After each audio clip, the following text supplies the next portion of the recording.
So any discussion regarding this feeling-based prayer, this lost mode of prayer, sometimes seems a little more than academic until we can actually apply it in our lives or see it applied in our lives. It's in the late 1990s that I had the opportunity to do precisely that. When I saw the footage documenting the healing of a life-threatening condition within the body of a living woman using precisely the kinds of techniques that we're speaking about right now. For me, it was this kind of information that took this lost modality of prayer out of the realm of academics and into something that's very real that we can apply in our lives.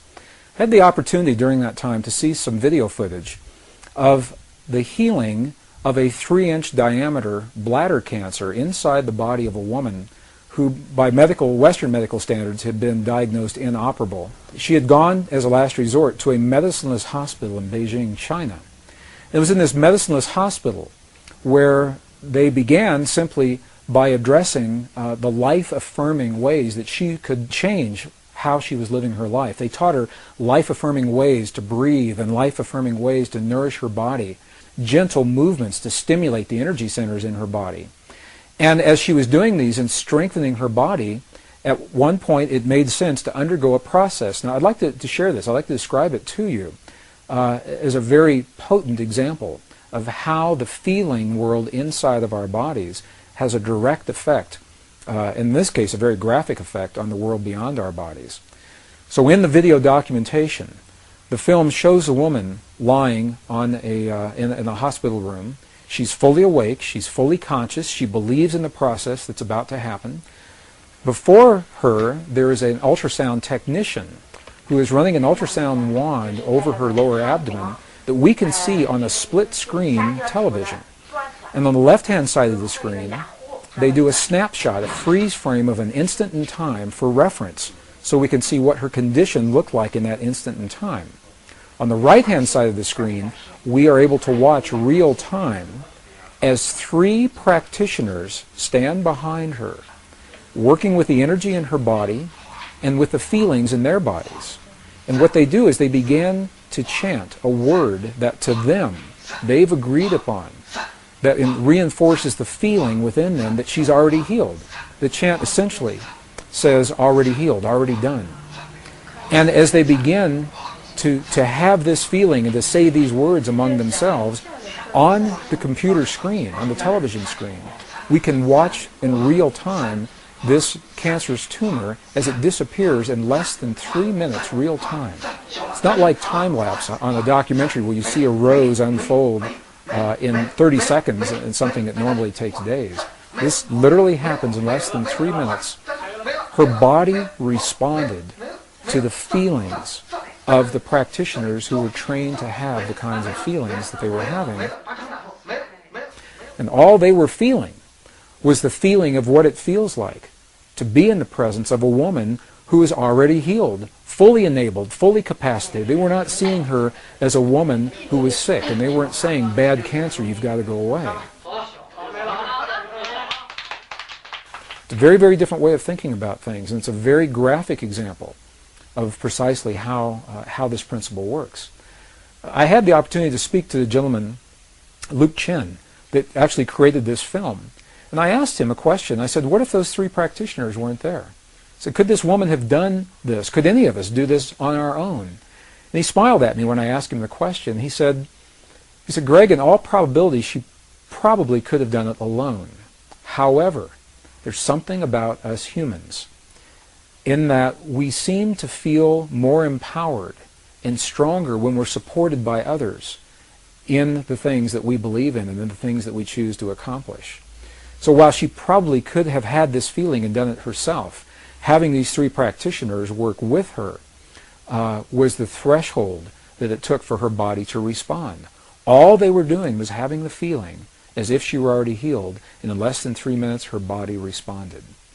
What Western physics now is beginning to tell us is that the same energy, the same field that led to the healing in this woman's body also leads to peace between nations. It's the same thing, different scale, same principle. And I've been involved in experiments where hundreds of thousands of people joined together through the World Wide Web. We were coordinated on the internet at a given hour of time, a window of time, when we were trained to feel the feelings of peace in our bodies during that time. And when we did that, statistically, what happened in events around the world, there were wartime events. There were bombings, aerial bombings in Iraq that were scheduled, that were reversed during the window of time when this prayer was happening. Crimes against people declined. Emergency hospital room visits declined.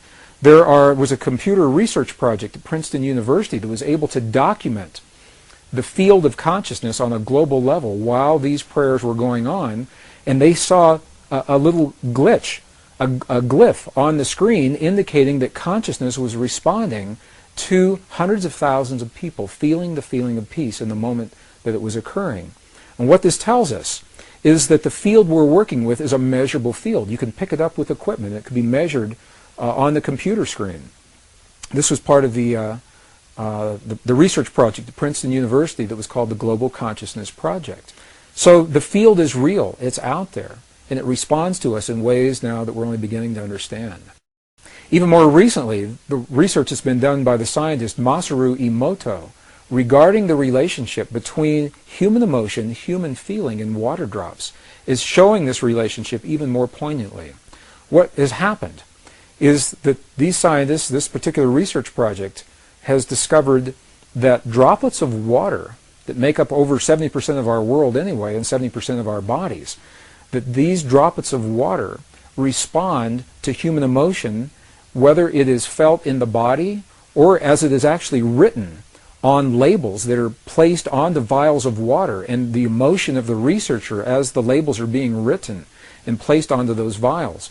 The vials are then frozen for a specific period of time, removed from the freezing process, and as they begin to thaw, they crystallize. And the crystals are the telltale sign of what is happening with the emotion. For example, they've taken water, highly polluted, highly toxic water, from some of the most polluted dams in the center of Japan.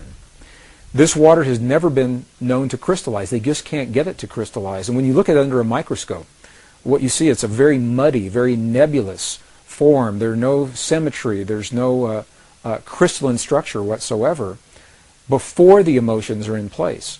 After the emotions are there, for example, when 500 people pray over some of this most polluted water, the before image shows the water in its toxic state. The after image of the same water shows this water beautifully formed, beautifully clear, beautifully crystalline, perfectly symmetrical, purely from the result of human emotion interacting and human feeling interacting with this field of water.